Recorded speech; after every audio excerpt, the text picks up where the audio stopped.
Welcome, everybody. Welcome back from the show. We have gotten some rest, and we went to Tulip, and we're all good to go.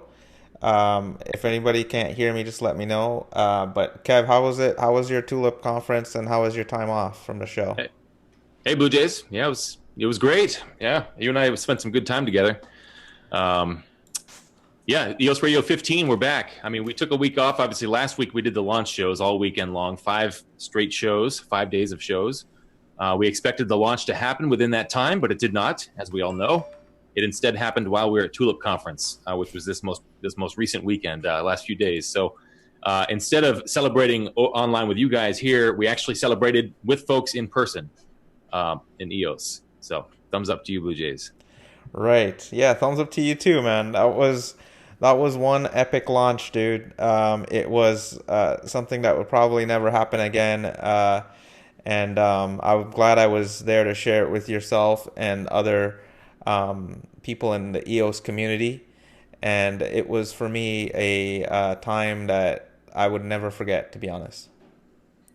Yeah, I mean, well said. And for folks who are just tuning in now, I mean, our show format tonight will be a little bit different. We're going to go ahead and do some election coverage, a special election night coverage, since we're right in the thick of it right now. And we're going to bring in some non-block producer guests tonight to help us out and decide what are the best block producer candidates, what are some attributes we should look for, how to do some research, that kind of stuff. Also, we'll talk more about our Tulip conference experience, and I think Blue Jays give some photos for us to look at as well from Right. Tulip. Yeah. And so we're just mostly going to hang out for a little bit, and then our first guest will come on, Tom Norwood. He'll be on in about 10 minutes from now. But yeah, Blue Jays, give us what were your thoughts from Tulip? What are your takeaways from the long weekend? Yeah, so I mean, nobody knew that the chain would launch right during the Tulip conference. It was just I guess, a hunch on my part to book a trip to go there. Uh, I thought it would be post launch at that time, but it definitely during the trip itself we were witnessing some BP scrambling, like we were hanging out with, and then they had to scramble, and then then voting was going on, and Top K-pop, she streamed two really cool um, go no go decision, and also the actual launch vote. So those are two amazing, great things, and we got to see it in person with some people that we hung out with, some BPs that we hung out with, and got to see not just one set of BPs, but many BPs. Not only many BPs, but also the app developers. So a lot of people within the EOS ecosystem, some of which cared about the launch, like the BPs and ourselves, and then some of us, like the DApp people, are pretty much like, when mainnet guys, come on, let's go. I gotta put my DApp on here. I'm ready to go. So it was honestly interesting to see those two types of people, as well as people from, because this was in Silicon Valley, this was in San Francisco. We also got to see people looking to invest, VC people approaching others, not ourselves particularly, but other DApp people, trying to find out what is EOS. Like, some people, the mainstream don't know what EOS is yet, and for me and you, Kevin, I think we're deep into it. We're deep down the rabbit hole, but for other people, not really so. So it was interesting to see that. Yeah, I mean, it's well said. I mean, San Francisco was certainly interesting. Tulip Conference is actually still going on, as America Lopez pointed out in the chat there. So they're having developer workshops right now. The main conference with all the speakers and the EOS community folks, most of that happened this past weekend, Thursday and Friday. I think it was Thursday and Friday were the two main days. Also, we should talk about, you mentioned the venture capital funding that was there. I mean, we had folks from outside of EOS, all just blockchain agnostic types, who were just describing the benefits of blockchain in general. And then also we had the more EOS centric type folks on day two on Friday. And then so we also went to a mixer. It was kind of this, it was put on by Tulip Conference. And then also we had venture capitalists got together with all of the folks who were building on EOS. And yeah, as you said, it was just a fun night. It was at a little bar, I think it was. Packed. You got to, a lot of good conversation. Hanging out with EOS folks, really, it's a different experience because you're surrounded by ideologically people who are very similar to the way you feel and think about the world, right? Right. Sharing power and splitting responsibility, but also being able to share value more efficiently and also reward those who are providing the most value to the network or to the community. So it's an interesting situation because the conversations are deeper than you would normally have, even though you're with a bunch of strangers and you feel like you're kind of one with your tribe or with your community. You're with your people. Right. I remember there's one point in particular, Blue Jays. I remember you and I both felt pretty strongly about this. It was an amazing night. It was after the launch. I think it was Friday night. Was it Friday night when that Go? That was the final call. I think it was. Yeah, we all got together. It was 6 p.m. is when the call happened, and then it was later that night. We're all standing around the kitchen at this big island and this house that we were all sharing, right? And there was maybe 10 to 15 of us, including some big folks, big names that we know, like Nathan James of Scatter was there, and Phil Mesnier of OCI was there. Many of the block producer candidates were there as well. And we just went around, all 15 of us. We just had a great sort of kumbaya moment, if you will, just talking about what EOS means to us and raising our glasses to each other. And it was also recorded. And it was an emotional time, I think, for a lot of folks, just going around and feeling that together. What did you think about that, Blue Jays? That was... Yeah, well, you were there for the assembling of the Kumbaya. Myself and Nathan James were outside talking about being dads and stuff. And we heard that there was something going on. And we were like, we thought about it. Okay, we should probably get in there. And then we got in, and then it was, a lot of stories being shared about what EOS means to people. Pretty much, and I think the video is online. Believe somewhere on there. If we have it, we'll link it. But it was a really cool and interesting to hear everybody's perspective of what EOS means to them. And by no means do we think that it's a savior or anything like that. But it's an improvement, and for me, and I think for many people, it's an improvement of the way things are going to be done, and what apps on the chain can help to facilitate, especially things like social media and identity and value transfer, all of these things that may or may not be better with EOS. So the hope is there, and everyone sees that, and that's right. It was a good time. And so to go back to the Tulip Conference itself, it was an event that was put on that had a very big EOS focus, but there were many speeches that were given that had a lot to do with the way the industry as a whole is going in terms of blockchain, and definitely a lot of DApp people were there talking about their apps. So, and of course, when we got there, things hadn't been launched yet. It was still, the first night was still, there's a no-go decision. Oh man, we were ready to go out and enjoy ourselves and party, but then we had to wait another day. So how'd you feel like after that first day when it was a no-go? Yeah, it was ups and downs, man. It was some folks who were not very happy about that no-go. Of course, I think they took 3 different votes on that particular night because the first one was botched. They had some folks who had squatted in and then voted, even though they weren't actually block producers. I don't know the full story exactly, but it sounds like it was a bit of a frustrating experience. And so the following night was that much sweeter, right? Once it actually went through and the go vote was put through, and everybody cheered, and of course there was lots of some drinks were raised to each other, and at least in person, right? And also over I believe over the Zoom call as well, which was streamed over the YouTube here, the EOS Go YouTube, thanks to Top K-Pop. So we all kind of got to experience that together, and that's kind of what we're going for here with EOS Go. I mean, this kind of community-based internet, which is what EOS essentially is building, right? The benefits of blockchain finally delivered upon, as Block One likes to say. I mean, we believe in blockchain. That's why we're all here, right? And EOS is just the first project that we believe can actually make all that happen and make these dApps come to life. So I think my ultimate point with that is just, the community behind all of this is what makes this special, right? We are governing ourselves. We're all working together to make this work. And the amount of trust and the bonds that were formed so quickly, especially in person, but also even online, that's kind of what we're here for. I believe it's, EOS Go, we're just trying to empower EOS first and always. That's our goal. That's our vision. And so I think just going and experiencing that in person was awesome. It was amazing. What did you think, Kevin, of the city itself, San Francisco? It was San Francisco, the parts that we saw at least were very interesting. We went down one particular alley and we didn't know what we were doing. And I turned to Bluejays. I said, "Man, this feels like Grand Theft Auto around here."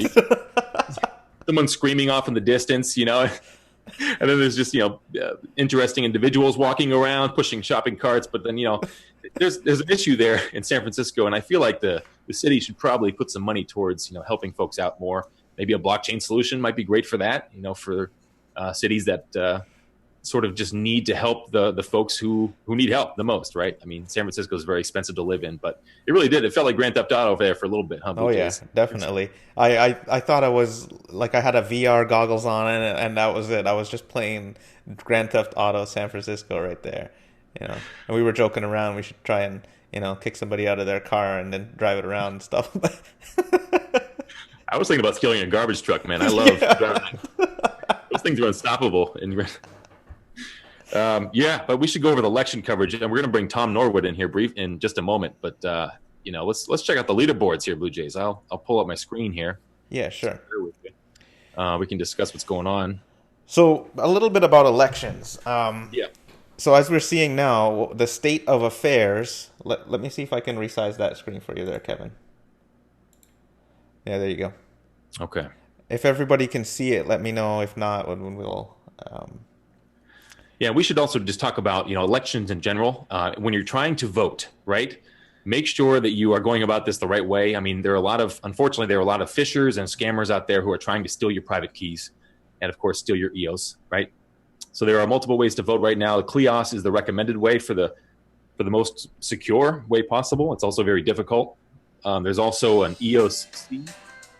And there's an EOC that's built by EOS Canada, and it's supposed to be almost as secure as CLIOS, from what I've heard, or possibly just as secure, but a lot easier. And there's also a guide out there as well. So we'll link some of that stuff for you guys who are still learning how to vote or trying to figure it out, how to vote safely. And of course, eosportal.io is a web-based option, a website. But yeah, let's go over these results here, Bluejays, so far. As you can see, EOS in Korea, they're number one, and they have been actually for most of the day, I believe. And Liquid EOS is Bancor. They're based out of Israel, and they've been number two for a while too. EOS Authority has done an amazing job. They've been producing all those tools for everybody to keep up with the launch and keep up with the snapshot. They were the first ones, I believe, to capture the snapshot. It's their position is quite surprising to me. EOS Authority, yeah, they were kind of latecomers to the party, but they came on strong with all kinds of great tools that helped the community. They saved 9 million EOS from being deleted, I think it was, or burnt. So anyway, so EOS Seoul is number 4. Now, the most surprising thing, and I'll ask for your opinion here, Bluejays, because I'm curious about this, but I'm noticing there's 3 South Korean block producer candidates in the top 10 already. Right. EOS Node is down here at number 8, and then you have EOS Seoul at number 4, and then, of course, EOS is at number 1. What in the world does that mean? What do you think? I think it just means that maybe people who share a fondness for Korean BPs have voted. Maybe that's what it is. I don't know. Maybe a Korean token holders. It by no means means that that's going to stay the way it is, because I think we're at 3% now, and it's just it's that number. We're very early on, but some of the things that sort of come out to me definitely are the candidates like EOS New York, EOS Canada being in the top 10 already. You can see that those guys have a lot of well-known sort of in the community, and for them to be top 10, it's kind of even if others surpass them, it means They're very popular. Was what I'm trying to say here. Not to discount many of the other ones that are also popular, but what I was going for is the trend per se. Yeah, I agree. Of course, like you said, too early to really draw conclusions at this point. It kind of reminds me of in the United States, they always are predicting winners very early on. They say, "Oh, 3% of the votes are in, and we're going to go ahead and call it for so and so in Pennsylvania." It's like, well, I don't know how they do that exactly, but and that could be either the South Korean folks are just very enthusiastic early voters, or perhaps this is a trend that will stay the same all the way through the voting process. So I guess we'll have more info from Tom and Thomas here coming up soon, get their opinions as well as to what they're looking for and what they think. Another trend I noticed was the popping up of random VPs into the top 10 that we have not heard before. For example, the Fly to Mars one. What? Like a GoDaddy page, man. I mean, if you're just going to start off with a bang and make people scratch their heads, that's the way to do it. Just load it. So I've heard stories about theories regarding this, basically saying that it is somebody who's a whale and they voted for themselves and they hope to be a standby VP because that's a strategy as well too. Yeah, I agree. I think that unfortunately we'll see a lot of that. They still have to maintain some hardware as standby VPs because they're going to have some duties and some roles, but it could be lucrative, I suppose, for a whale. Not lucrative, but maybe just a little extra income. So yeah, why not, right? I guess as long as they're helping the network, and maybe they just wanted to do something goofy. Maybe they just didn't care about it, but they wanted to put some kind of weird name up there for a little bit, and then maybe over time they'll just reallocate their vote if they're not actually trying to run any hardware. Or keep any kind of standby node running. So, and we have Han from Node 1 in the chat. Hey Han, how you doing, bud? It was nice meeting you. And congratulations, nice. It was awesome hanging out with Han and everybody else too. But and congratulations so far, Han, on your great showing. He's number 8. That's EOS Node 1, I believe. And he just commented, China didn't even begin to vote, it seems. So Han knows what's up. We believe Han. So should we let's have Tom Norwood. We can talk to him about his thoughts. So Tom Norwood, a lot of folks probably read his article. He brought up, let's see if we can link his article here, but basically he was talking about his 8 criteria for voting in block producer candidates. He looks at community. Of course, he looks at technical well, he'll describe more for you guys as soon as he comes on. But basically, he was giving us some criteria by which he is making decisions for block producer candidates. If you're going to vote, right? If you're going to try and make an impact with EOS, then you need to do the best you can in terms of making the best research. And here he is. Hey, Tom. Hey, Tom. Hey, guys. How's it going? Can you hear me? Sound good. Yeah. Thank you for joining us. I like your bookshelves back there. Cheers. Very old school. I was looking yesterday, looking at a library and wondering how long it'll be before libraries are completely, a thing of the past, and hoping that's not the case. But anyway. Maybe you can just hang your Kindle on the wall behind you in the future. I'll hang all my Kindles, a whole range of old Kindles on the wall is probably what it'll be. Perfect, yeah. Old mobile phones, yeah. Anyway, thanks for having me on the show, guys. Yeah, thanks for coming on, Tom. Thanks for coming on short notice, Tom. And of course, we were just talking about your article. Can you take us through your article and also just to clarify, if you can give a little background info on yourself? You're not a block producer candidate, right? No. I'm definitely not a block producer candidate. I'm creating an educational resource for the crypto and blockchain community. It's called Tribe, Tribe with a Y, .1. It's just a platform, and it sort of grew out of my own frustration of trying to learn about crypto and learn about blockchain development and understand, how everything works. And I was getting very frustrated. It's very hard to find good quality educational resources. It's good to know who to trust. It's hard to know who to trust. There's sort of a lot of misinformation out there. And so I decided to start building an educational and training platform, basically, which brings together the best quality content for anyone who wants to learn about anything. And I love EOS, so I'm focusing at the moment on building an EOS knowledge base. So I guess I've done a lot of research myself, and especially on EOS and on the block producers and how that whole voting process works. So I decided to put it all together into an article. And yeah, during that process, I learned a lot more, contacted a lot of block producers, reached out to some developers, people in the space, in the industry.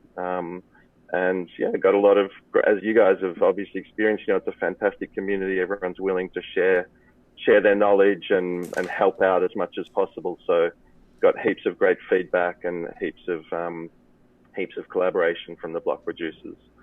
And yeah, hopefully put together an article which is useful for the community.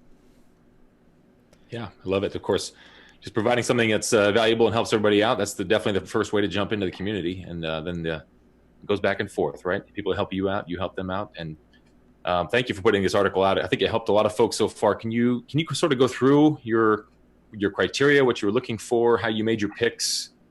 How'd this work?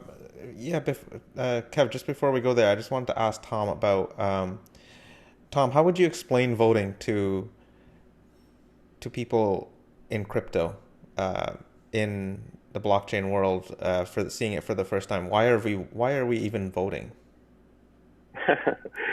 I think, this voting, this whole EOS voting mechanism is actually genius. I think it's a brilliant solution, and I like it a lot more than the mining, for example, which goes on with Bitcoin, because this way we get to choose sort of who supports the network, but also we get to choose to a degree how the funds that the network produces. So essentially, the inflation on EOS, which would be the same as the fees on Bitcoin, for example, how that money is used. Because obviously, each block producer is going to get a certain amount of income each year, and some of that will go, of course, towards upholding the network and the hardware and whatnot. But there'll definitely be a large portion of that left over as well for them to reinvest in some way. And if you're a Bitcoin miner, you just keep the money for yourself. But if you're an EOS block producer, then I think there's sort of an expectation for you to reinvest some of that money back into the community. So whether it be supporting, dApp developers, whether it be providing education, even whether it be, supporting charities, say, like, or the local community or whatever it is. And we as EOS token holders get a chance to decide who's going to be doing that, and we can base our decision on what their values are and how they're going to spend that money. So I think, that's a really great situation and a really smart. One thing, Tom, that struck me was the block producer economic model panel, which actually Kevin moderated at Tulip. And on that panel, there were block producers who had different economic models of what they believe the role of a block producer is within the ecosystem. You had one block producer whose motto is, we don't give any money to anybody. So that their model is they're going to burn every extra cent that they have extra. So that begs the question: what is the ideal role of the block producer? Is it supposed to be somebody who just produces blocks, or more than that? What is your opinion on that? Yeah, for me, it's definitely more than that. I guess I see, EOS itself is like a little mini nation, and the block producers are like our governments. They're the ones who are kind of going to govern, but they're also the ones who receive the taxes, I guess, if you like, in terms of the block rewards, and who decide how those taxes are spent. And I think most governments do a really bad job at that. And hopefully we'll be able to elect block producers who do a better job and who put that money back into the community. As I said, provide education, provide support for developers. And I guess we get the advantage here that instead of having to wait 3 to 5 years before we can vote them out, we just have to wait 3 minutes. If we don't like what they're doing, then we can vote them out in 3 minutes. So there's, a high incentive for them to keep on top of things as well and do a great job. And yeah, for me, I guess education and support for the community and for the software and for developers is probably my highest priorities. But obviously security of the network as well. Like that's sort of a given that goes without saying. When you were doing your research on the block producer candidates, what specifically were you looking for? Yeah, so those values, obviously technical expertise, and also looking at people who have already given a lot to the community. You know, there are a lot of block producers out there who have some of the smaller ones, you know, like Crypto Lions or who else, you know, EOS Argentina, I think, Tokenica, Greymass, you know, there's some, you know, EOS Canada and New York, obviously, who have already done a lot for the community. You know, they've sort of been helping a lot with the software, and there's others. Well, look, I don't sort of claim to be an authority on every block producer. There's so many of them that it's very hard to keep track of them all, and I definitely didn't research every single one in depth. So if I'm missing people out, then, you know, I apologize. But I was looking at what people had already given to the community, and their technical experience as well, you know, their level of expertise, and then looking at things like their geographic location. So I think, you know, having a wide sort of distribution of locations is important. Can you explain that one a little bit more, Tom? Yeah, look, I guess it's important. You know, everyone in the end is subject to the rules and regulations of their particular jurisdiction. And so, you know, hopefully it won't ever happen, but, you know, if for some reason some particular country, you know, comes under, you know, maybe they go to war, or, you know, they are subject to like a dictatorship, or, you know, some sort of, you know, unfortunate event which they can't really control, you know, comes into their country, then I think it's obviously the more variety we have in countries and locations, then the more secure the network's going to be. Yeah, well said. And then, of course, so do you have a specific number you're shooting for in each country? I mean, how are you breaking it apart in terms of geographic regions? Yeah, not particularly, I guess. You know, I just sort of had that in the back of my mind, that to try to get as much variety there as possible. And then from there, I focused more on the abilities of each individual candidate rather than on their location. So, you know, location wasn't my top priority, but, you know, it was definitely up there in my thinking. Do you expect that? Go ahead, Bluejays. I was going to say, of all the factors that you provided, did you order them in a ranking of priority or of preference, or was it just like they're all equally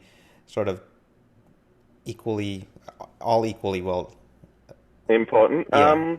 No, look, I think obviously technical expertise was probably my first. You know, Okay. was probably my first one, because without that, I mean, you know, that's their job really, is to uphold the security of the network and the speed of the network. And if they don't have that, then, you know, then they don't really, they don't have what's required to be doing that job.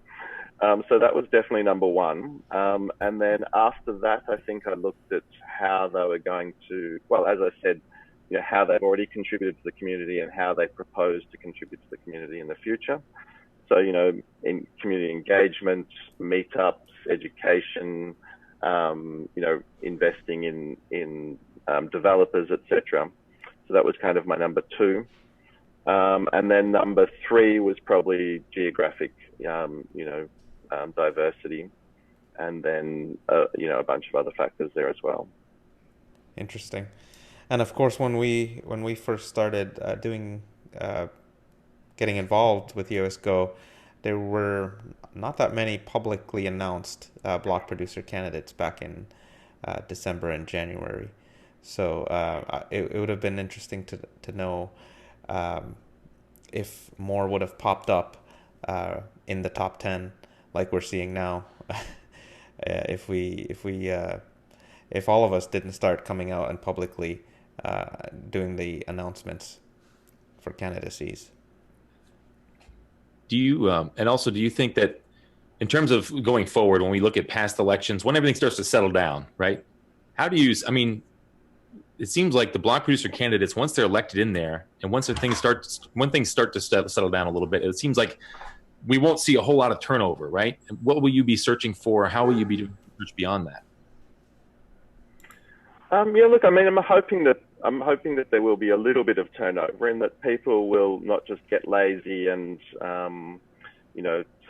stop voting, stop keeping an eye on the block producers. I mean, people have a tendency to do that, but I think with EOS, there's that there's sort of what's it called, the power of your vote weakens over time, right? So if you, like, after 6 months, for example, your vote's only worth half what it was when you first voted. So there is an incentive built into the platform there for people to keep on top of that a little bit, and to re-vote, at least every sort of 3 to 6 months.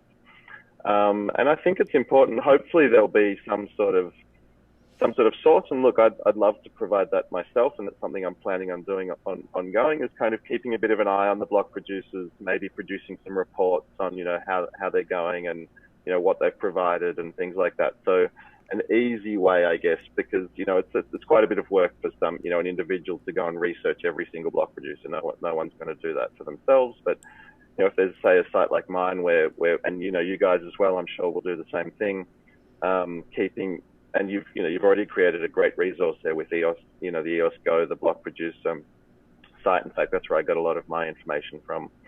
So yeah, keeping an eye on them and sort of reporting back to the community a bit on how they're going and what they're providing and whatnot. And I'm hoping that people will keep on top of that in terms of voting. Or there's another mechanism also in EOS. We haven't quite worked out how it works yet, but for people to proxy vote. So, to give your vote to someone who you trust and who is keeping on top of the block producers, and to allow them to vote on your behalf. So, yeah, I'm hoping that will sort of be an ongoing election, basically.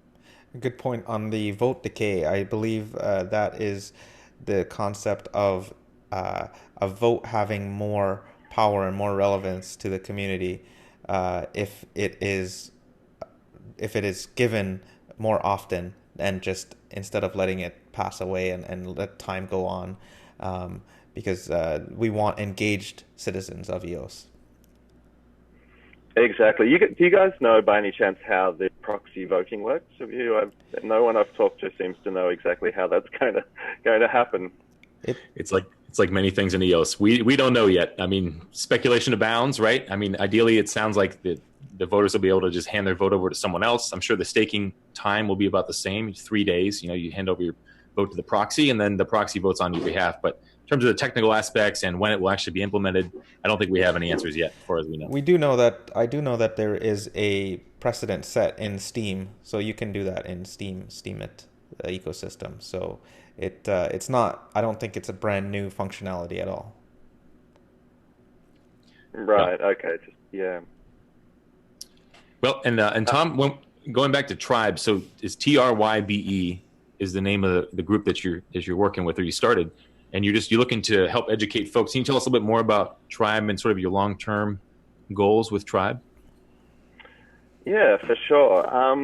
So it's essentially a social and educational, like a knowledge sharing network, I guess, a tokenized knowledge sharing network. So we're going to build a token on EOS, and people get rewarded for their participation, a little bit like they do on Steam, say. But it also has some of the aspects of a site like Patreon, where people can actually monetize their content if they want to. So if they have, if they have a training course or, some sort of longer, higher quality educational training materials that they want to charge for, then they can put those on there as well. In fact, I've been chatting to OCI, Object Computing, the guys who had a little bit to do with the development of the EOS software. And they're interested in creating some paid training courses for dApp developers. So we're looking at potentially putting those on there. And yeah, basically somewhere between Steam at Patreon and something like Udemy, I suppose. But then there'll also be a social aspect as well, so where people can ask questions of the community, help each other out, and yeah, essentially just also there's a rating system, so people can rate the quality of content. So the higher quality content will come to the top. I think that's a problem with a lot of sort of social platforms at the moment. There's just this barrage of information, and there's no real way of deciding what's valuable and what's not valuable, or for you to filter that content easily, especially if you're a novice. So this will have a system which sort of brings the highest rated content to the top, and allows people to quickly and easily categorize content. So you can, if you're a beginner developer on EOS, then you'll be able to find some tutorials really quickly on the platform. So that's basically sort of the long-term goal. And as I said, I mean, it won't only be focused on EOS. In the future, I'll be focusing on other blockchains, other currencies as well, and expanding out from there. But the EOS is kind of my starting point, because at the moment, it's definitely my favorite platform, and the one I know most about, and it's a really passionate community as well, who's willing to share knowledge and information. So it's a great place to start. Sounds great. Yeah. And where should folks learn more about Tribe? Where should they keep up with you guys? Well, just on the Tribe website. So just trybe.one, ONE. That's a bit of a sort of a shout out to Block One there. And yeah, the website itself is in constant development, so that's probably the best place. You can follow us on Twitter or Medium as well, but just the website itself is probably the best place. Cool. Yeah, thank you for coming on, giving us some a different perspective, or another perspective, I should say, on just voting and looking into block producer candidates and so on. We appreciate no worries. Just one quick point before I go. I don't know if you guys are aware, but I saw a post yesterday on Steam by Jenna Rios, who are a team here in Australia, and they've actually been spoofed on the block producing list. So someone has created an account which looks very similar to theirs, and I think the same thing happened with EOS Dublin. And so just for people to be a little bit careful, because when they're voting, it's not actually that easy to tell, who are the verified candidates and who aren't. And it's probably quite easy. You're looking at the Flight to Mars one, I don't know where they came from. As you said, they came out of the blue. And so it's probably, I think, just good for people to be a little bit careful when they are voting about, making sure that the candidate they're choosing is the one who they actually want to be voting for. Yeah, so just a word of warning there for people. I did. Thanks for that, Tom. I did see that it was brought up in the governance chat, and many people are saying that probably constitutes a fraud and a breach of the Constitution. So it would probably be something that we can start tackling right away, given our Constitution. So we can practice that document. Yeah, EOS is great for that. Exactly. So hopefully that'll be a good first chance to put it into practice. Right. Yeah. Well said. And yeah, thank you for bringing that up. That is an important point. So, and also EOS Argentina as well. Make sure that keep up with your favorite block producer candidates, and make sure to look into what their actual name is when you're voting as well. Good deal. Yeah, definitely. Okay. Well, thanks very much, guys. It's been a pleasure to chat to you, and we'll keep in touch. Thank you, Tom. Sounds good, Tom. Yeah, thank you. Bye. All right. Thanks, guys. Right. Bye. Have a good one. See ya. You too. Bye. Oh, and from one Tom to Thomas. Hey, Thomas, how are you doing? I hope I'm on time. Right. Perfectly on time, as always. The man is perfect, folks. Welcome, Thomas. Thank you. Oh, man. What a couple of days. Right. Yeah, well said. Yeah. So good to see you guys at Tulip, by the way. Right. I feel like we threaded the needle, because the code got released before Tulip, and I think a lot of us were thinking, the chain will be launched and stable, and then we'll all go to Tulip. And no. There was this, very important, I think, time-consuming verification process and checking and some bugs, and is it going to launch while I'm on the air flying to Tulip? Right. And it launched right after we got back home from the Tulip conference. An amazing conference, by the way. I was so tickled. Got to see you two again in person, coming all the way to the West Coast. Got to see a bunch of block producers that I've only known by reputation and online. Got to shake some hands and get some hugs, and that was tremendous. And of course, for you, Tom, I mean, you've been doing the meetup circuit, so you may have seen a lot of people on Telegram in real life. I got Rodrigo and Steve Floyd were each there with their wife and girlfriend respectively, who I'd had a chance to meet, and it was just so nice to see them again. Yeah. All four of them, and gosh, probably a good half a dozen others. And then there were the EOS Gravity sent a contingent from China. Right, like Myra. That is so flippin' awesome. Yeah, hard to believe. And also Sam Saposnik was there. That was awesome. Yes, I finally got to meet the amazing Sam Saposnik face to face, shake his hand. I think Sam, he tries to keep a low profile, but he can't because he does too much for the community. So Sam's a superstar. Yes, extremely generous with his time and his energy. A really deep thinker and very methodical. And it's funny, I don't think anybody got more external nominations to be an arbitrator candidate than Sam. Not a surprise there. Yeah, it's like, it's interesting testimony to someone's character that everybody who knows you would be willing to be judged by you in a case. And I don't think there's a lot of people that say that about me.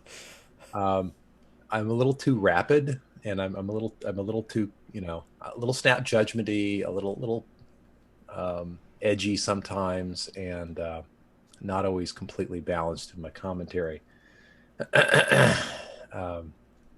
But I'm entertaining. I'm hoping. But yeah, no, that kind of I really admire his extremely thoughtful even-handedness. I don't have that. I don't really aspire to it that much. But boy, do I admire it. And I'm really, really glad that he's willing to be a candidate for. Actually, I think he is an interim arbitrator at this point. Right. Wow. Congratulations. Can you describe that process? So what will happen next for the... Yeah. So everything's sort of interim and provisional because the ultimate source of authenticity or approval is a vote of the token holders. And right now, the only thing token holders can vote on is block producers. And even that's sort of not quite... You can vote on them, but they can't take office until the chain unlocks at 15%. And we are at, last I checked, I think it's like 3%-ish. Yeah, we're at 1/5 of the way. So 31 million of the 150 million. So a little over 1/5 of the way there. And when we hit the 150 million, then all the people who you see in the leaderboards of block producer voting will then be expected to make blocks. And then we'll discover whether the hitherto unknown EOS fly to Mars. Do they even have servers? Can they even make blocks? The dark horse. Have they ever meshed with anybody? I tried to follow the link that they published as being supposedly their website. It went nowhere. You're right. GoDaddy. But hey, if you've got the votes, you get to try to make the blocks. And if you can't make any blocks, you leave a hole in the lineup and you don't earn any block awards. And at some point, you become a burden on the chain and you get delisted. That's automatic. I think it's like an hour of no block production and you get cut off. So that person might get an hour's worth of vote awards and then be delisted is my sad fear for them. If they Does that process still happen with the standby producers? The standby producers still get paid for their votes. It's very, very simple and mechanistic. The once a day, you get to go to the leaky bucket for rewards and give it your name and say, claim reward, I think is the command. And it knows, how many blocks you made in the last 24 hours and how many votes you have on average across the 24 hours. And therefore, how many tokens are your due. And if you ask for them, you get them. And if you don't ask for them, you don't. And if you ask for them, but you haven't done the work, which is, through a malfunction of the software, technically possible, you actually don't deserve them because you sign a Ricardian contract when you claim your rewards. And the Ricardian contract says, among other things, that even if you're only a standby producer, that you have a certain number of public endpoints and so forth. It's all in the reg producer command and the claim rewards command. So even if a person stands up an empty listing, like there's no server there. There's just a reg producer row, and then they throw all their own votes into it, thinking they're going to get a reward. I'm really sorry that you're not.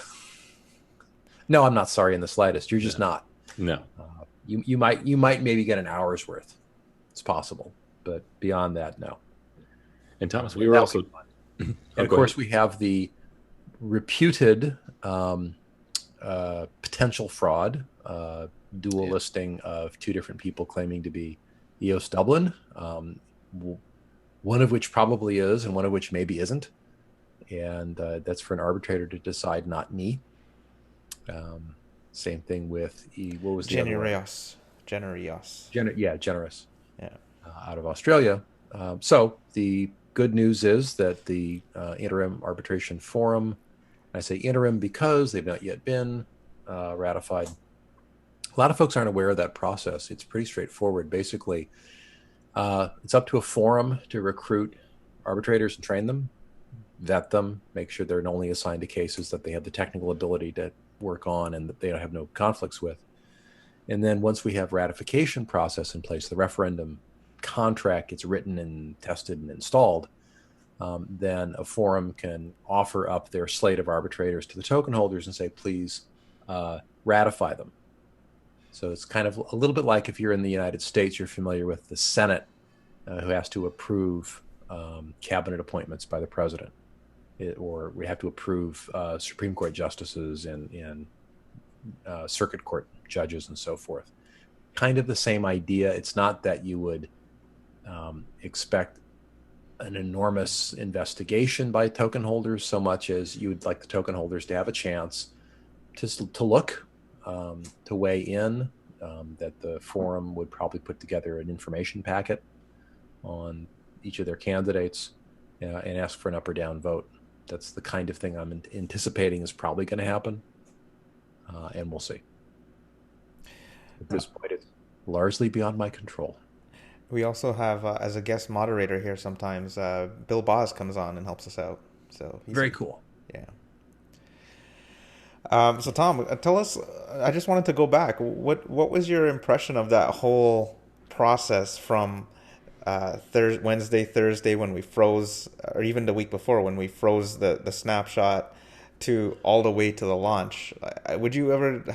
I don't think you've ever been through anything like that before in your long career. I've actually been through a lot of launches. Really? And I was the architect for about a dozen major systems, and some of those were de novo and some were replacement systems. And let me tell you, there's nothing more nail biting than turning off an existing production system that for all of its bugs and foibles is known to work and cutting over to the new system that has your name, face, and fingerprints all over it. Wow. So there's a lot of seriousness that goes with that, a lot of preparation, testing, caution. And so I was frankly a little worried after the code was handed over by Block 1 to the community. I didn't, it's not up to my employer or me personally to, control what the community does. And I was very relieved and gratified to see a very humble and serious and careful approach. I think the snapshot was validated 7 different ways by 7 different parties, that the system contracts, the checksums were triple checked, more than triple. And there was, I was on several of the calls just as a resource for the community. And there was some acrimony because people were like, if you're being more timid than me, then you're a timid person. Or if you're more bold than me, then you're a reckless person, which amusingly enough, Aristotle wrote about, 3,000 years ago, that all the virtues exist on a continuum. And, being in the sweet spot in the middle usually means that if you're properly bold but not reckless, the timid people think you're reckless and the reckless people think you're timid. It's all relative. So there's a lot of that going on.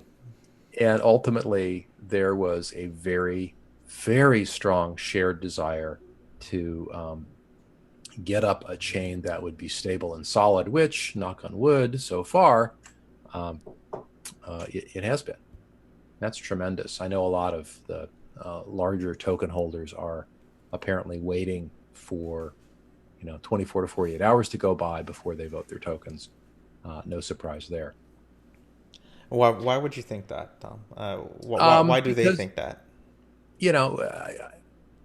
I think that if I had millions of US dollars worth of tokens, and there was a chain that was up, but it hadn't only been up for a day or two, I'm not in any great rush to stick my private key in somewhere and sign a transaction and enable the thing and call that one the main chain.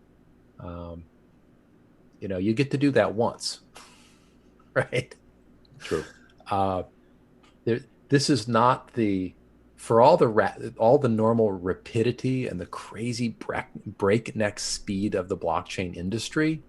There are times when people do pause and reflect and show a little appropriate caution, which is great.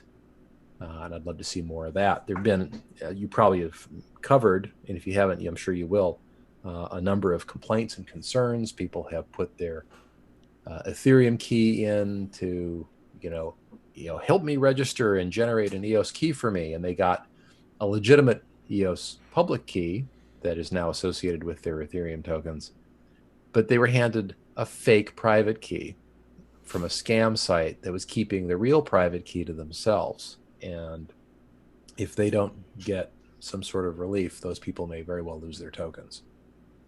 Real risk of that.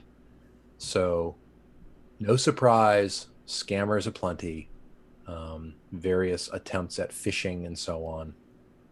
Lots of that going on.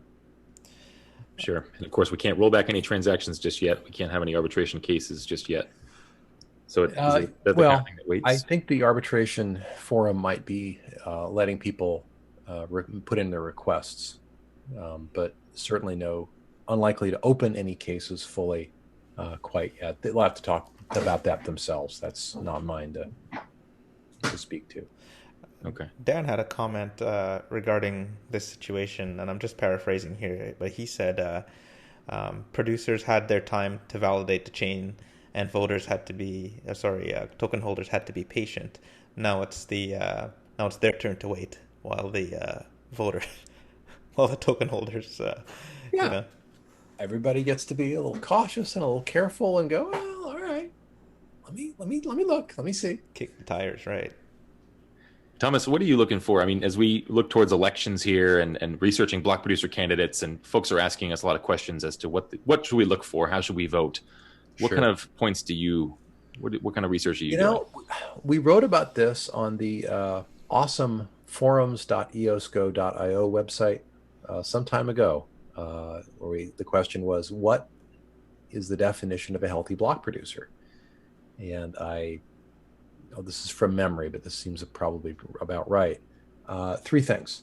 And these are the same things that you and I use unconsciously when we ask ourselves who we trust and why we trust them. In no particular order, they are, number 1, the ability to get stuff done, right? Technical chops, skills, get-or-doneness, not just book learning, but the ability to execute. Number 2 is, count this way.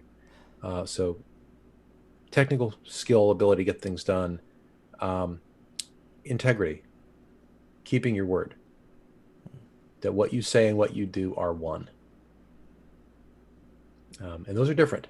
I mean, we all know people who have great integrity, but in some particular domain where it's maybe they're not an expert, they would never say that they could get stuff done there. You could have a great dog walker who is the most amazing dog walker on the planet. You trust him with any dog in the world.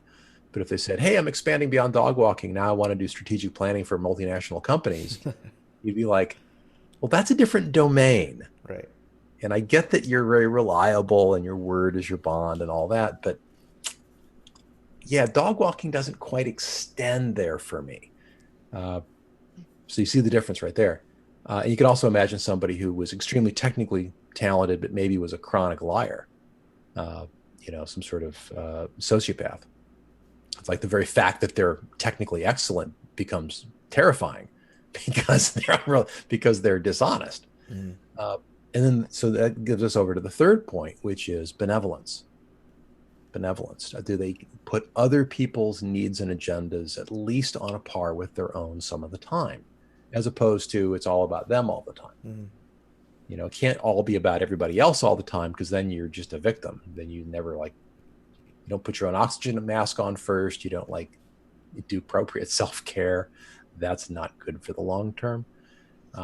So those are the three things I look for in anybody, block producer or not: technical ability, integrity, and benevolence. And how those get displayed, of course, we're seeing a wonderful array of attempts to embody those virtues by various block producer candidates. Is benevolence burning your tokens, or is benevolence feeding the hungry and clothing the naked of Flyspecistan? Or is it creating software for the blockchain? Or and the answer is, we don't know what the token holders want us to do. I'm pretending that I'm a block producer when I say us. What do those token holders want those block producers to do and to be? And we don't know. And this is the most amazing example of creating service offerings in a near total information vacuum, as far as I can tell. I have no idea what token holders want. None. The integrity and benevolence, those are two very sort of personal sort of characteristics. I think that they can be seen in the actions of groups as well. My dad was a public relations guy for Kentucky Fried Chicken, and then later for Avon Products. And before he was in PR, he was a journalist at the Chicago Daily News. And he said that you always want to tell reporters the truth, so that in the event of any sort of, even in small scandals or bad news, or we have a really bad quarter, just tell them, yep, we had a really bad quarter, and here are the details. Because, God forbid, one of these days there's going to be some sort of serious disaster, and you want them to believe you because you have always told them the truth in the past. And you can see how that extends beyond one individual to cover an organization. There was a famous example of product tampering with, I think it was Tylenol maybe, where somebody had poisoned some bottles. And rather than do the financially careful thing of trying to destroy the fewest bottles possible to save cash, the company just said, we want every bottle on every shelf to be destroyed immediately, because we can't be sure. We're putting out new packaging that's very tamper resistant, and until then, if we can't guarantee the safety of our customers, and it was a huge financial hit. Huge. Okay, so what do you call that when you put your finances second to my health? Well, that feels pretty benevolent to me, especially when I can see people advising you to do the other thing. And everyone's criticizing you for being so careful of my health and my family's health. It's thank you. It's only when the trade-offs arrive that we really see what people value, right? If so-called benevolence were free or cheap, it wouldn't really cost much.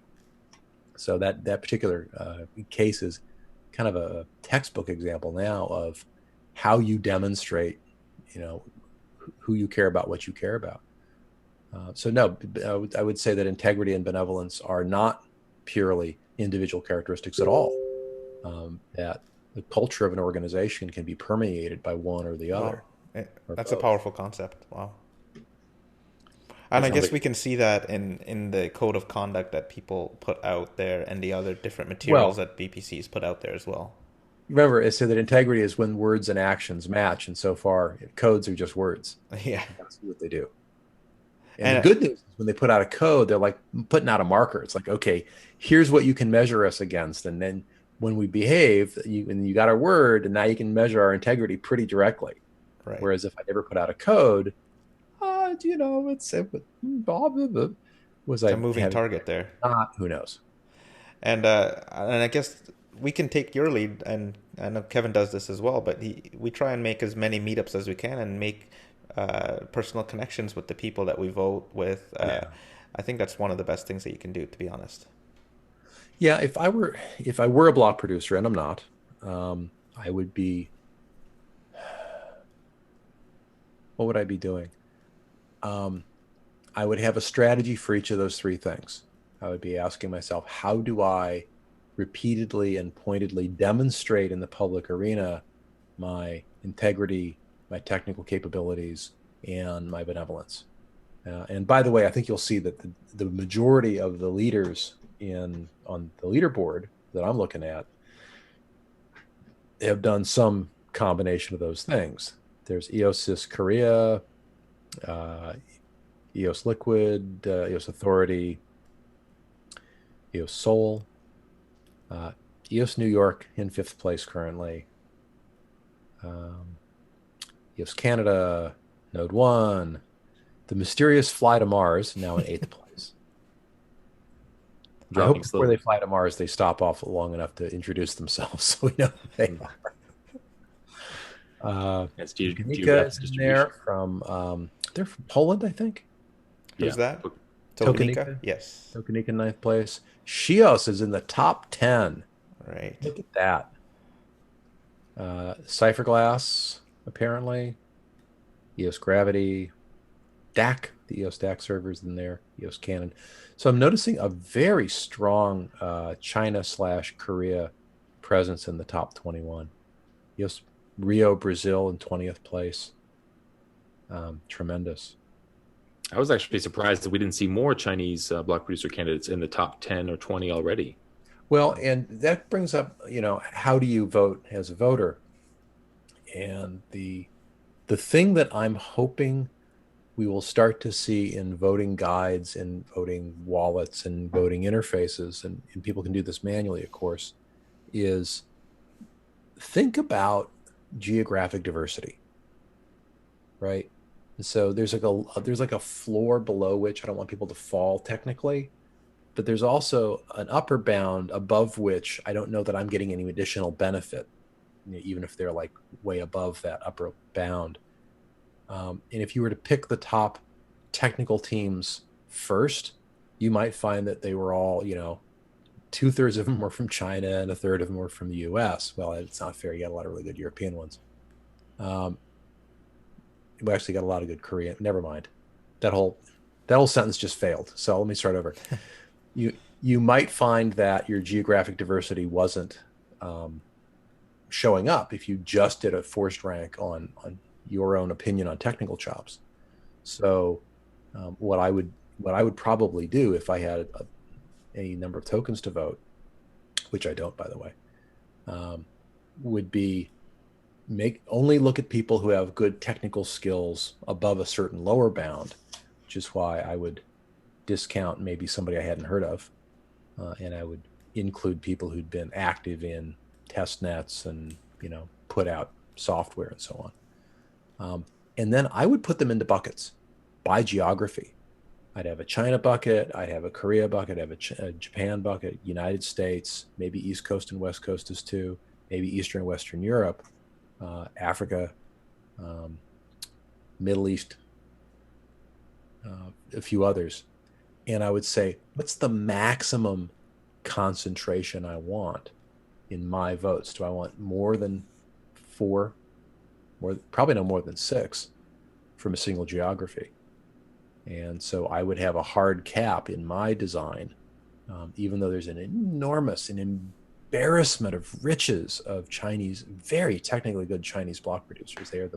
We know the biggest group. I would only vote for the top 6 from China. And if the number 7th one wanted my vote, they'd have to be a Chinese team that ran their servers out of somewhere else, and physically domiciled them somewhere where we got the geographic diversity that I think is tremendously important to the health of the chain. That's something too that we. Go ahead, Bluejays. Oh no, go ahead, Kevin. was going to say that's something that we've heard questions about as well in terms of how do we know the actual physical location of these servers, because that is the important part, right? Oh yeah, Yeah. yeah. Part of our transparency, part of we are just in the infant. We're crawling right now. We're not walking. We're not running. Getting out the information to the voters, to the public on, where my servers are, at least within what, area code. And some of that can be checked, right? I mean, IP addresses usually have some sort of geographic meaning. So it should be verifiable at this, I would imagine. Not my area of strength. And then you should attest to that. And remember, attestations on the chain are statements that you make with the intention that other people rely on them. And if you then make such a statement and you attest to it and it turns out not to be true and someone relied on it, you've now made a false statement on the chain, and that's a violation of Article 2 of the Constitution, could be acted upon. So attestations, I think, are a big deal. We have something called an identity contract, which wasn't really talked about very much in the ramp up to go live, but I think is going to get a lot more attention soon. The identity contract creates an edge graph of relationships and attestations where I might attest on chain that you would give me your account name, and then I, in my account name, would attest that the account so-and-so is the Kevin Wilcox from EOS Go, and he is devilishly handsome and 6 foot, whatever you are, and some other facts about you. And so somebody may or may not believe me, but if enough people attest to basically the same thing, then you can start to kind of believe it, especially if they don't all look like your sock puppets attesting to some false fact. And that edge graph and the ability to make attestations on the chain is, I think, going to turn into a bigger deal very soon. Because we're starting to need, I think people talk about strong identity. I don't think identity is the be all and end all. I want to know, what are you attesting to, and what skin do you have in the game? So my attestations, I might say, I have 100 tokens that I'm going to stake on the accuracy of the following attestations. Boom, boom, boom, boom, boom. And if I lie on any of them, you can come take my money. Well, that's stronger than a bunch of sock puppets that no one's ever heard of making attestations with no stake. So you can begin to see how reputation, identity, and having recourse, that's the other thing people really want. I mean, I don't care if you're Bluejays or if your name isn't, in fact, maybe your parents didn't name you Bluejays. Okay. It's possible. It's a pretty good chance. But yeah. I don't actually care about that nearly so much as I care whether or not you have a performance bond somewhere, so that if you fall down on your obligations to me, I can get restitution. And if I can get restitution, you can call yourself, Red Robin or Bluejays or Cardinal, God forbid. No, not Cardinal. Red Robin's 2 words. I kind of wanted one, You like the one. Yeah. You get the idea, though. If you've got skin in the game and you can be tracked down and you've got a presence and you can be held to your word, that's really much more important than, well, I haven't verified that person's middle name. Who flipping cares? He's got 1,000 EOS and a performance bond, and you're only doing 25 EOS worth of business with this person.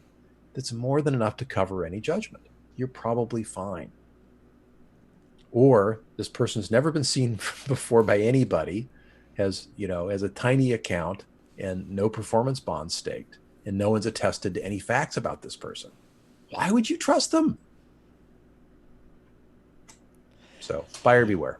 Going back to your original top 3 of technical chops, integrity, and benevolence, I think maybe a caveat there you can add with geographic diversity. Oh yeah, absolutely.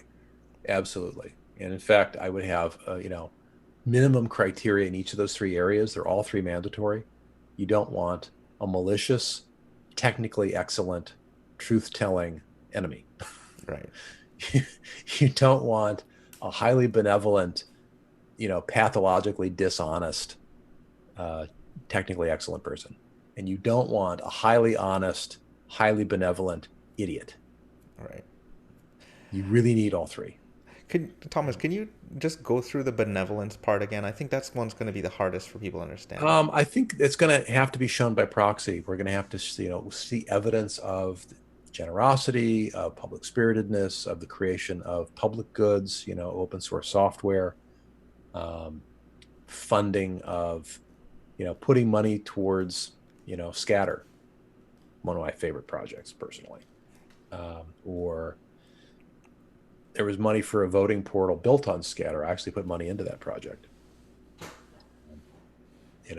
The willingness to fund, and it's got to be a real giveaway. It can't be, I'm going to fund this charity that my wife owns, and its primary expense line is her salary. It's like, nah, I don't think that flies.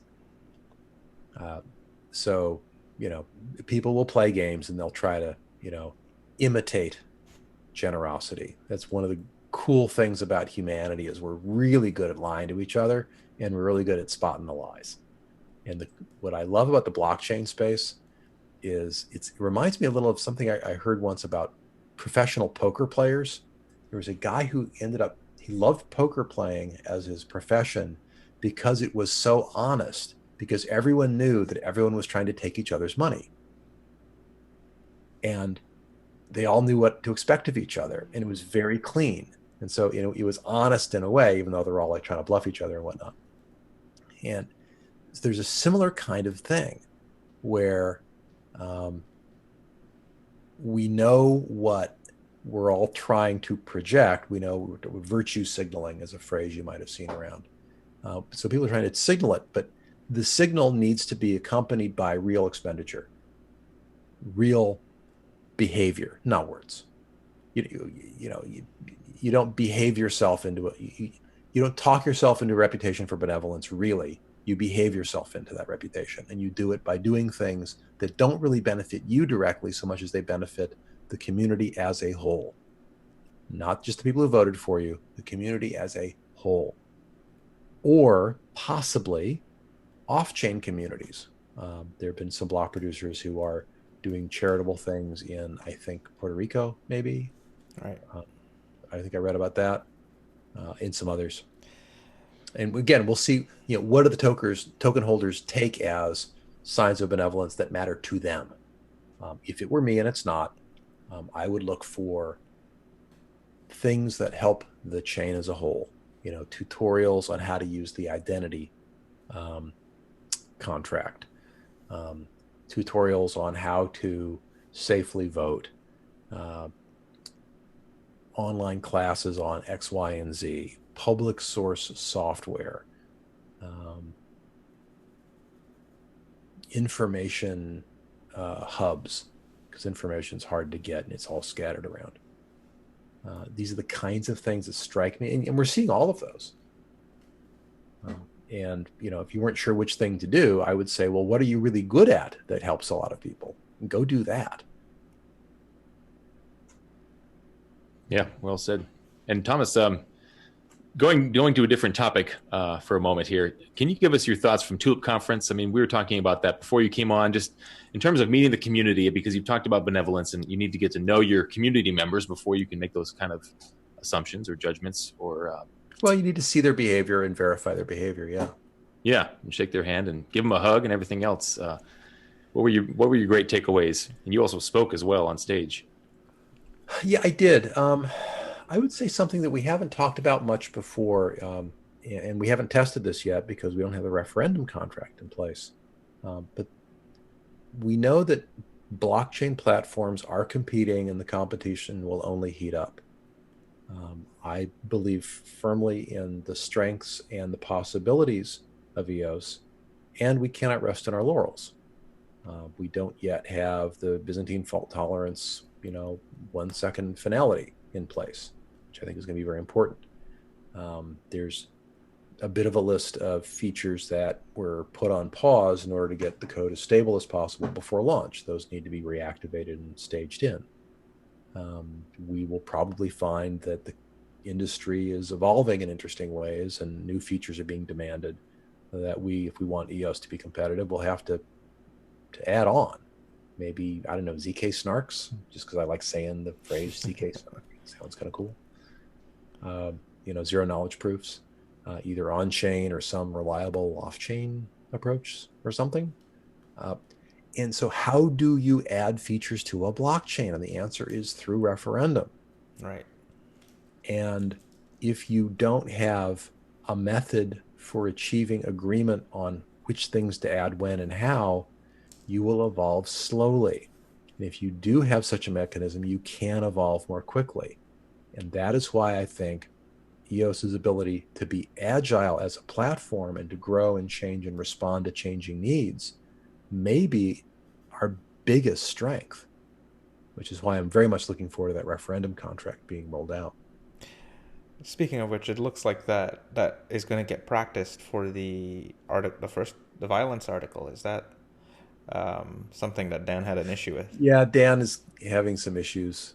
There were sadly some last minute changes to the Constitution. I wish we'd had it more settled much sooner, but that's what happened. What happened is what happened. And I think that Dan has a very clear vision, but I don't know that Dan has sold it strongly enough to enough people well, let's put it this way. If we all agreed with Dan's thinking, there would not have been a last minute rewrite of Article 1. There was a last minute rewrite of Article 1 to make it more palatable to the people doing the writing in the community. Remember, Block 1 released let go of governance, and it was up to the community to take hold of governance. And when the community did, the community changed the wording of Article 1. And Dan Larimer has reported some disappointment with that.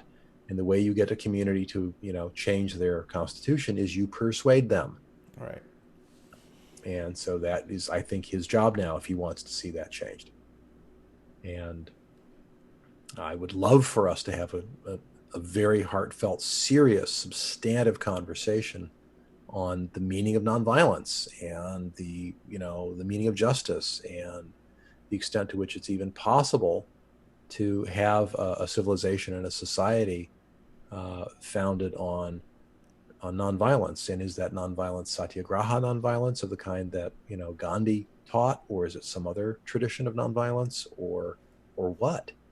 I mean, we've got a long conversation ahead of us on that one. It's going to be very interesting. What does the referendum entail? How does that mechanic work? Right. So the current language is in the Constitution. That's where the business rules are laid out. And from memory, and you should check me, the referendum says that a change of any kind, change to the Constitution, change to the source code, change to a particular business rule, the creation of a worker proposal system, which I'm a very big fan of, by the way.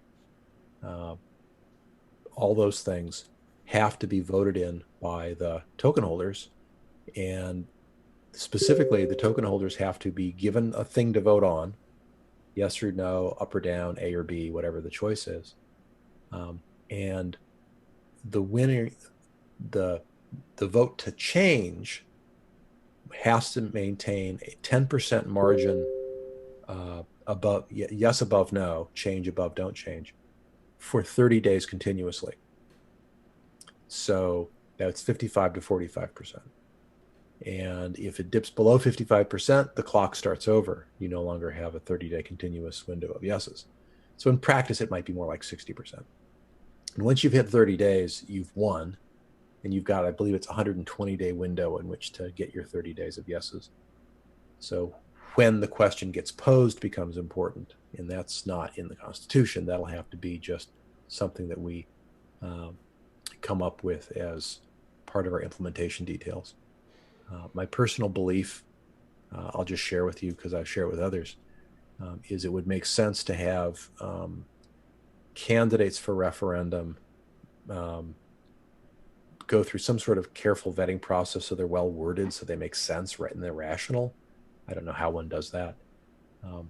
And then released to the voters once every 30 days, let's say, so that okay, some new things are coming out to go look at, as opposed to trickling out one new one every day, and then you're pecked to death by ducks. It's just too much, and you get voter fatigue very, very rapidly at that point.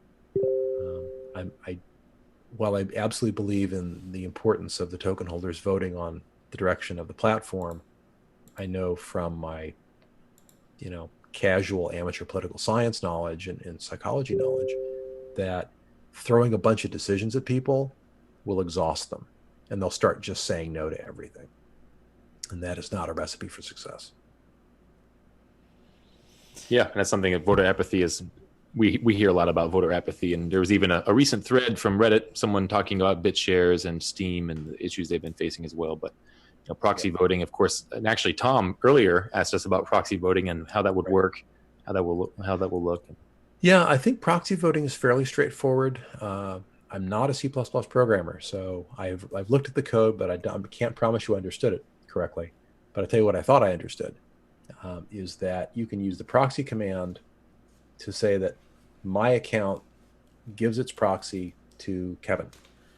And then Kevin can issue, currently it's the vote producer command, where you would sign it, but you would sign it on behalf of my account, not your account. And so so when you vote your own tokens, you'd say, I, Kevin, sign on behalf of the account Kevin, the following votes, blah, blah, blah. But then you'd have to come back and do another transaction, say, I, Kevin, vote for Thomas's account, and vote this way. And when you do that second one, you're exercising the proxy. It wouldn't go through if I hadn't give you the proxy. And you would then be voting my tokens the way you just stated.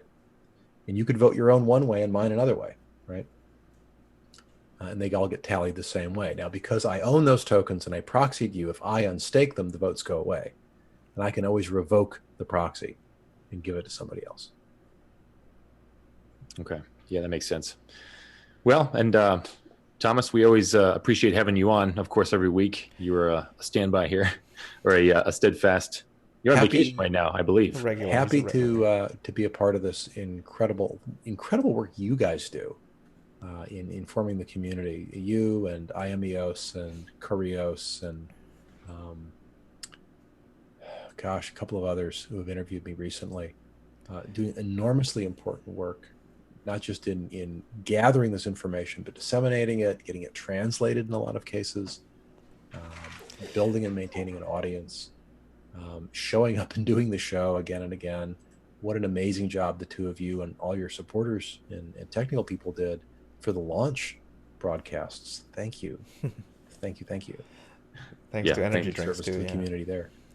Thank you, Thomas. And aren't you supposed to be on vacation or on vacation? Technically, I'm on vacation, which is why I'm not wearing a blazer or a dress shirt. Interesting. That's the definition of vacation. And instead of working time and a half, I'm working half time. So very nice for me. Thomas, one quick question before you go. If you would like to have a topic debated amongst EOS people, what would your top topic be?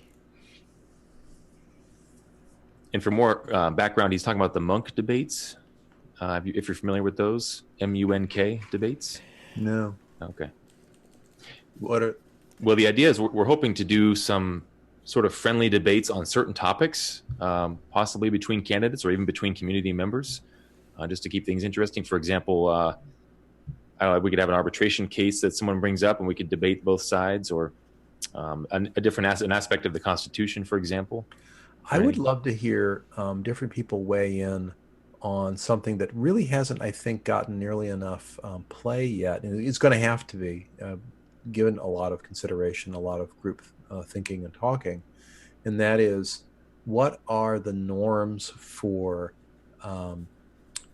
sanctions for violations of community rules?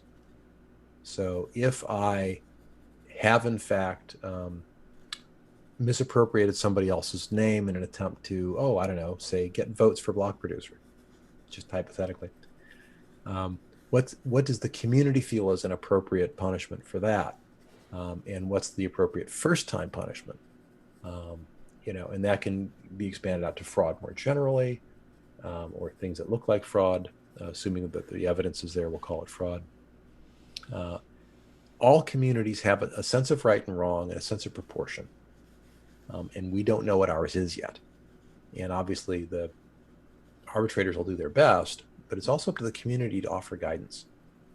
And I would love to hear some different approaches, not just, I think the punishment should be X, but why? Why that? And how does it compare to something else?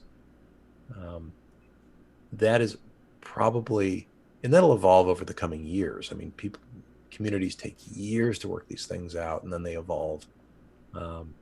That to me is interesting. I would love to hear people discuss the questions that have come up from the worker proposal system work that's been done so far. I've been doing my best to steer some volunteers on that, and the volunteers have so far at least agreed with me to do a phase right now that we're just wrapping up between now and June 20th, where we're trying to say, what are the questions that a good worker proposal system needs to answer? Not what are the answers, because then we immediately get into like not understanding each other and needless fighting and people taking positions prematurely, which slows us down actually. But rather, what are the questions? And when we all agree on what the questions are to be answered, that's a huge step forward, because now you know the scope of your system, So and give you a preview of what we did. We got the most interested people from the EOS Go channel off into a breakout session. And first we answered the question, what are the questions that come to mind about the worker proposal system? Well, what sorts of projects shall we fund? Or, shall we only do big projects? Or what about projects that have multiple phases? We just give them a bunch of money and hope, or do we need check-ins? Or do worker proposal systems, should those fund things that happen off the chain, like, charity for, the poor and the starving?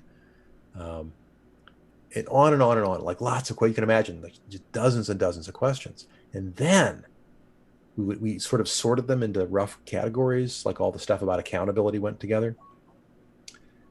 And then you take all of the closed-ended questions and you rewrite them as open-ended, and all the open-ended questions and rewrite them as closed-ended, because sometimes that unlocks new thinking.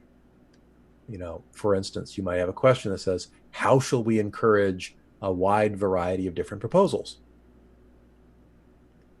Well, then you flip that and say, should we encourage a wide variety? Because maybe we shouldn't. Right. And let's at least ask the question and answer it before we start worrying about how. And so what this does is it forces you to really confront the entire problem space as a whole and all of its edges, so that you know what it is you're trying to accomplish. And if we can get a worker proposal system that successfully answers the questions that have been uncovered and shared, which will be, I believe, be rolling out more formally in a statement to the community shortly, I think that is going to be a tremendous service. By the way, if folks are interested in that worker proposal system and being a volunteer on it, the current thinking is,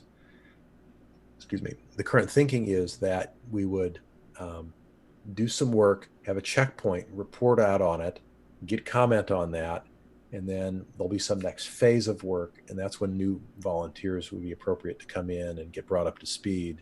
And then we kind of like close it off to new people for a while as we try to get work done, because it's really slows things down to be like, we have 4 weeks to do this next chunk, and then on week 2 or week 3, someone shows up, I want to volunteer, someone bring me up to speed. It's like, stop it. No. Yeah. You'll get to join anytime you want to and make everybody stop work just to explain stuff to you. Right. We need good documentation so you can educate yourself, and we've got to be methodical in our approach. You just want to get things done, Tom. I get it. I just want to get things done, man. I want to get things done. I want to keep my word, and I want to help the community. Awesome. Following your own rules. I like it. Doing my best. Thanks, Thomas. It was amazing having you on. The viewers loved your discussion. Love being on with you guys. And by the way, anybody watching, if you've got your own podcast, interview, whatever, I am not a spokesperson for any organization, but I do know a little something about the space, and I'm very happy to come on and give an interview pretty much anywhere, pretty much anytime. Just get in touch.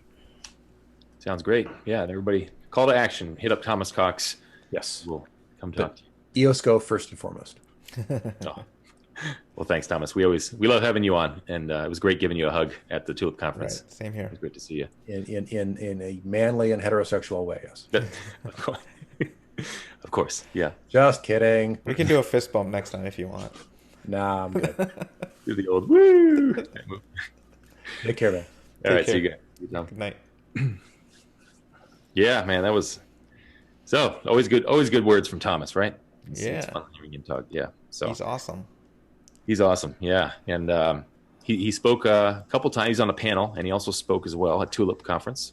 And he wasn't able to stick around too long, but I think everybody got the chance to say hi, which for a lot of folks, it was important to meet him because he's been such a great leader these last few weeks, months, even going way back in the EOS community. So it's been a huge part of helping this blockchain, just everybody learn more and come together better and everything else. So he's been instrumental, of course. And he's a star at those conferences. Like I think he gave me a hug, and literally I think maybe a word or two came out of our mouths, and then somebody whisked them off to do maybe it was a talk or an interview or something. So yeah, if you want to meet Thomas, get in line, everybody. Yeah. Well, Blue Jays, you want to show some pictures from Tulip Conference? Yeah, sure. I got a couple here. I hope they come up well. Let me see. I've never done this before, so let me try it out. And I can also show them on my screen if you need to. Okay. Yeah, and so, folks, we're going to show some pictures of all the folks that we met at Tulip Conference, of course. And I think you have many of the same pictures I do there, Blue Jays. Does it come up, everyone? It looks like it ends up being a blank screen on the stream itself. Okay. So I figured that would happen. I may have to do it on my screen. But so we were at Tulip Conference, guys, and so basically we rented a large house, and there were, I think, 10 of us that stayed in the eight or 10 of us, I believe, that stayed in the house together. And there were not enough bedrooms in the house, so we had some folks that were sleeping on the floor. A couple folks slept in the closet, and I think someone even slept in the bathtub at one point, just a nap. So it was fun. I mean, we were hanging out a lot and chatting, and as we talked about earlier in the show, just hanging out with your EOS community friends, I guess you could say. I mean, they're instant friends, really. It's hard to beat. I mean, conversation comes naturally, and you have the same passions and ideals, and you're moving forward towards the same future. And so that makes for some really fun kind of hanging out. And of course, Jake in the chat there, he's not being funny when he said he slept in the closet with someone special. He did, in fact, sleep in the closet. Yeah. We were talking about Jake and one other special person, as Jake said. And we'll leave it up to Jake and the other special person if they want to reveal who was sleeping. It wasn't by choice. You have to understand it was basically first come, first serve. And some people stayed, they arrived late to the house, and so they wound up in the closet. And, of course. Anyway, it was a fun weekend. You want me to show some pictures, Blue Jays? Either that, or what we can do, Kev, is we can go straight to the news, and then we'll make like a Steam post together, and then we'll put it out together or something like that. We could do that. It's yeah. Here, let's do both. I have my pictures pulled up already. Oh, okay. Let me see what we have here. Let's see. Yeah, I mean, what was your favorite part about being in the house with all the fellow folks at Tulip Conference? Oh, I think it was pretty hard to. Yeah, we can see it. I can see it. Of course, we had the champagne was there. I think even Gunnar. We've seen Gunnar in chat here, and he actually went out and got a bunch of beer and wine and was it wine? Maybe just beer and champagne. Champagne, for right? Us. That was during the Go No Go when it actually was a go. I believe Friday night. And so here's this is Phil Mesnier on the stage at Tulip Conference. He gave a talk. He's with OCI, and we actually had him on during the launch party. Remember, he came on with Kevin Hefner and Brian Johnson, three of the biggest code contributors to the EOS.io GitHub, and Kevin Hefner is number one. And what are you laughing at? Oh, no, Jake again. Oh, Jake. Yeah, of course, Jake. And then here we have. So we weren't at this particular. I got this picture off Twitter, but basically, I'll go right to left here. That's Myra. She's from EOS Gravity in China, in Shanghai. And Joe here is with EOS Asia. He's also in Shanghai. And Joe actually used to work with EOS Gravity, but then he broke off to start his own EOS Asia block producer candidate. This is David P. David Packham. You've seen him around from EOS 42. He's based in London. And Saeed with EOS Cafe Calgary. We've talked to all these folks on the show before, so you can go back and see their interviews. but he's up, of course, up in Calgary, Canada. And then here we have Mao. He is with EOS Real in China as well. I believe Beijing is where he's based out of. Yeah. But this looks like a fun lunch party. We missed out on this particular lunch. We did go out to lunch with about 25 total EOS folks one day. Remember that? Yeah. Here we have Thomas Cox, and he's giving that interview, probably the interview he gave shortly after being whisked away from you, Bluejays. Right. That guy stole Thomas away from me. You stole him away. So this is over in the corner. This was in the basement, actually. So upstairs above this was the actual stage where all the attendees were, about 200 folks there. It was a nice intimate setting, you know, and then the stage was well lit, beautiful. Everything was just very well done. And then this is the downstairs area where they wanted you to go if you were going to talk or network or even do interviews like Thomas was here. Right. On top of that, there was another floor, a third floor that had another stage and also some booths for DApp projects and so on and so forth. So that's Thomas, of course. And here's a panel. This is on the main stage. There's Thomas again, as you can see. This is Kevin Rose from EOS New York. And these gentlemen I don't actually recognize. I think this is this guy's a venture capitalist, rather, excuse me. And then maybe the moderator. But we do recognize these two right here in the middle. They've been around quite a bit in EOS. And this is a different panel. You can see that's Eugene from EOS Tribe. He's their security guy. We've seen him on the show many times. And he's actually a fun guy. I love talking to him and hanging out with him. I didn't get to spend much time, but he was busy. He was on his computer a lot during the weekend, as some of the Block Producer tech folks were. And then this is Mr. Nathan James of Scatter right here in the middle, looking cool as a cucumber. And then waiting for his turn to speak. And then Phil, of course, Phil Mesnier from OCI again as part of this panel. And then here was a smaller Block Producer panel. This was upstairs. So this is the upstairs stage. And there's Steve Floyd, EOS Tribe. There's Luke Stokes from EOS DAC. And Myra again with EOS Gravity. David Packham with EOS 42. There's Joe again with EOS Asia. That's actually me, and I'm sitting right in front of Bo with EOS Silicon Valley, unfortunately. Now, I'm not a Block Producer candidate. Obviously, EOS Go, we're not running for Block Producer. I was helping to moderate the economic models discussion that we had. Kind of a, I guess you could call it debate, but it was more of a discussion just talking about the different models that each Block Producer candidate has. Right. Some are self-funded entirely. Of course, Luke is with EOS DAC, and they decided to airdrop tokens. Yeah, sorry, I'm talking too much, Bluejays. What are your thoughts so far? What have you seen? Oh, yeah. So this is the one I referred to earlier on when I was talking to Tom Norwood. Basically, they had different economic models, and that's why I asked him specifically about the role of a Block Producer. And it was sort of fleshed out with Thomas's comment as well, with being them being very benevolent is a great trait to have as a Block Producer, which means giving. So I guess that's what they mean. Well said. Yeah, even Tom Norwood was saying that too. I mean, the Block Producer candidate should be giving back the taxes, as he called it, which I thought was interesting. It's inflation rewards, but they could also be called taxes because it's a tax on the network and the token holders. But it's the Block Producers that give that back to the network in the form of value in some way, whether it's a new DApp project or better hardware, whatever the case may be, right? So here we have, there we are, you and I with my... Did you notice Rodrigo in the back there?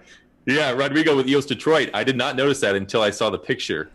I had no idea he was back there doing that when we took this picture with Myra from EOS Gravity. So I think he just jumped back there. It's beautiful. Yeah, he looks like I don't know if it's single finger to the sky. Is that what he's doing? Who knows what's going on? Or he's just going, yeah, I'm, 2 fingers, I'm cool. But anyway, and then also this is Naomi with Shios here, and then also Amy with Blocksmith. Right. And they're both, I believe they're both physicians in their other lives or their previous lives, whichever you'd like to say. So they were there as well. So we met a lot of fun people there, Bluejays. It was a tremendous weekend. Right. We should definitely show. Yeah, this is probably one of our favorites. This was actually after the go, no go decision when it was a go. And we're all holding up a finger for one main net. Right. Should we go left to right here? Who do you go ahead and Bluejays? So that's Jareb from Orespay. He's a DApp developer. Kevin Rose from EOS New York. I believe this is Julie, a blogger. Liam W. from EOS 42. Then we have Saeed from EOS Calgary and Cafe again.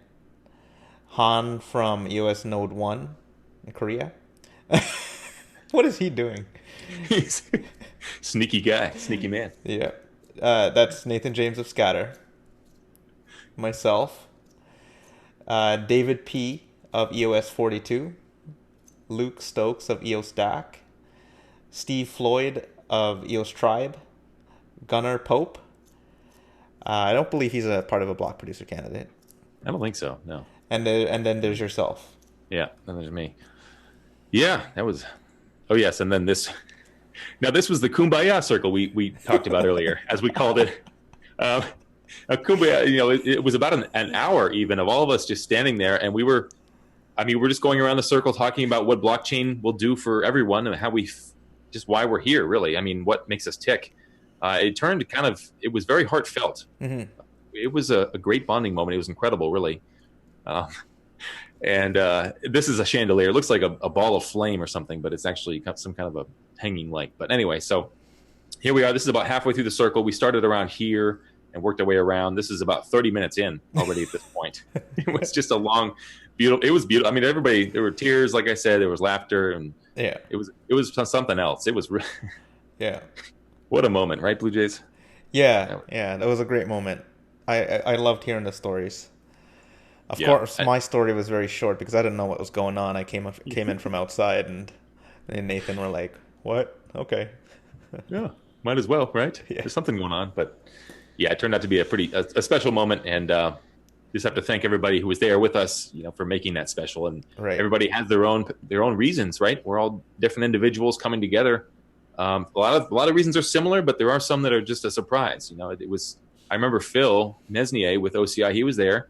And he talked about working on the code base for the past year for EOS.io and how it's been the best, most meaningful work of his life. Right.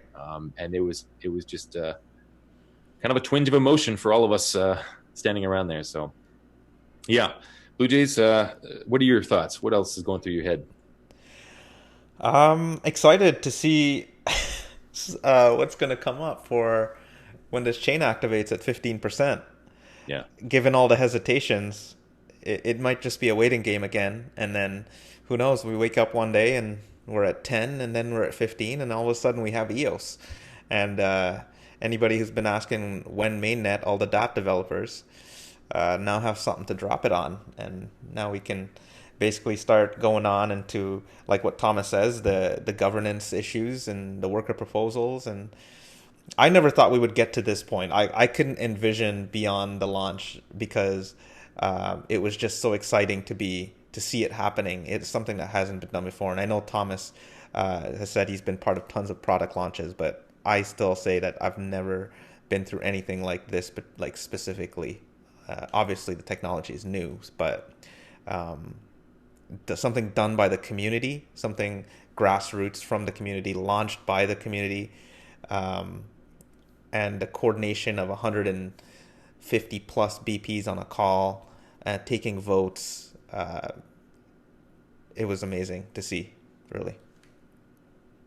Yeah, well said. I mean, it was something else watching those Zoom calls, right? 150 people or so, 150 all trying to make decisions in whatever way possible. I mean, and they did it. They pulled it off and they launched this network. And we'll give kind of an update too, Blue Jays. I'll show you the stats. The voting stats have changed a little bit since we've been on the air. Let's take a look here. So this is actually so Crypto Lions put this out, and it's a network status update. So here's the 32 million that have already voted. We need 150 million in order to make this chain fully active, right? And that means 21.79% of the 150 million have. So we're about a fifth of the way there, as Thomas was saying earlier. You can see Liquid EOS has moved to the top. Wow. They're based in Israel. That's Bancor. And they clearly have a lot of support so far. EOS Authority, again, a surprise, but they really came out strong and did some great work for the community. So I guess they deserve what they've earned so far, right? EOSys is now number 3, but this will continue to move around. EOS New York is still holding strong in the top 5. EOS Node 1 is Canada, right? Tokenika, very good. Tokenika, Fly to Mars. They're slowly dropping down the list. Fly to Mars. Let us know. That's Elon Musk. He bought a whole bunch of EOS. That's speculation, folks. Don't take that. So anyway, EOS DAC number 10. I'm surprised about that. I thought EOS DAC would be top 5, no problem, all the way up. And we'll still see. But She else holding strong as well. So yeah, any thoughts here, Blue Jays? No, that's good to see. Very good to see. Yeah. 20% of the way there, you said? So fifth of the way there? Yeah, about 21% now, slowly creeping up a little bit. We're getting there. And Gaining momentum. Gaining momentum, right? And we're fifth of the way there. How many days has it actually been? The voting's been active for about what? 24 hours now? 18 hours? Maybe we can just say a day, right? For example. That means 5 hours. days, maybe. Yeah. Might be ready by the end of this week. Maybe Friday or Saturday. We'll have a fully launched EOS mainnet. Yeah, don't hold your breath, but maybe. And maybe you should hold your breath because it could come faster than that. So. Right, exactly. Yeah, so final thoughts of the week there, Blue Jays. We have some news we should cover, right? Yeah, let's cover a couple news items there. First off is the Global Hackathon, which is currently going on. If you haven't or participated or you are not... and it's over now, I believe. So that was really good. And actually, Ducator, which was the third place winner, was supposed to be on the show today, I believe. But we wanted to have this election special. So we definitely look forward to catching up with them and finding out more about their project. And now this is where the dApps take over, right, Kevin? The mainnet is up. Looks like we're going to have a steady stream of producers producing blocks, and all we need now are dApps to play around with. So looking forward to that. So that was the Global Hackathon. What else do you have on the radar there? Yeah, I mean, the hackathon was the big thing, really. Of course, the mainnet launched the other big thing, and the Tulip conference happened this past week. We always recommend, and I know this was your first time really going to one of these meetups. And of course, I always love going to them too. I've been to the New York one as well. But just in terms of like meeting everybody, we can't recommend it enough. I know I can't. I think you were telling me the same thing as well. It's just that it's unbelievable. It's special. There's something different about this, something unique. So if you get the chance, if it's a local meetup, start there, and just feel that sense of belonging and get ready for what's to come. The dApps are coming. It's going to get exciting. And I guess we should probably play. There's some special music at some point here, Blue Jays. We've seen some requests about partying. We didn't party much today, Blue Jays. Yeah. So what do you guys want? Hip hop, disco? What are we doing here? Norbert said he's tired of disco music. He doesn't like that. He's already heard it 1,000 times. Yeah, Norbert, I'm sorry about this, man, but we just got to do it. Okay, let's do it.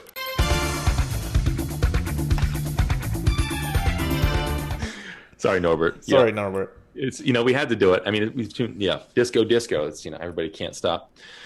So anyway, and then we have someone admitted in the chat there that they slept in the closet with Jake this past weekend at the Tulip conference. So I guess the word is out now. Congratulations to those two special people in that closet. Dangle.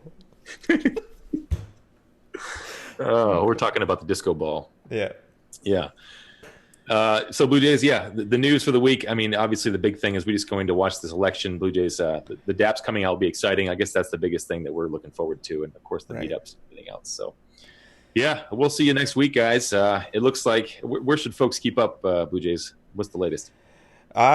Keep up on our forums. They seem to be very active these days in the worker proposal and the governance sections. Follow us on YouTube and Twitter. And look for some new things coming from us in the future. And if you want to get involved and let us know some feedback, join our Telegram channel. Do you guys mind throwing it in there? So it's t.me/EOS Go. And go EOS, guys. Go EOS, guys. Thanks for tuning in. We'll see you next Monday.